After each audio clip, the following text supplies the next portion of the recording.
I believe it started with pre-wedding, because one of the requirements of a young Jewish bride is to visit the mikvah.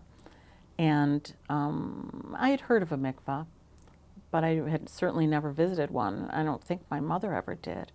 But it became very clear to me, gently but firmly, that this was an expectation to join my husband's family, that I would go to the mikvah and purify myself before marriage.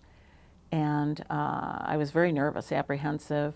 I read about it, but I really didn't know what to expect. So I brought my mother and my sister with me for moral support. And we visited this old building. Now they're very modern and beautiful. I believe they look like spas, and they give you a robe and everything else. And this was a bit more rustic, shall we say, but clean and lovely in its own way and the tradition behind it. But they had me in this little pool, and it was a woman with a very heavy accent who was instructing me what to do.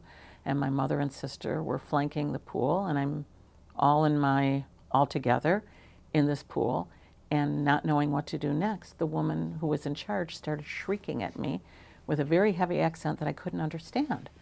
And she handed me a cup and was shrieking, and I thought, oh, okay. And I took a cup of water and I poured it over my head.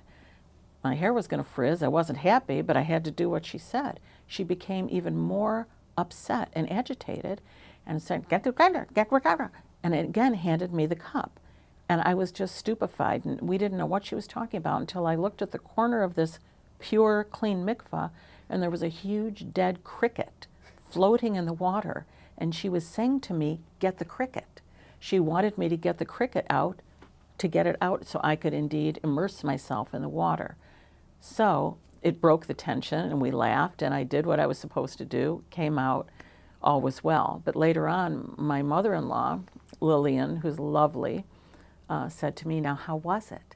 And I told her what happened. I said, I thought it's supposed to be clean and purifying. There was a huge dead cricket in the pool. And she said, it's a sign of fertility. So again, everything in our religion and our culture, there's a reason, and she gave me that reason, and she was right. Because we were blessed with 4 beautiful sons, and I guess there was something in the water.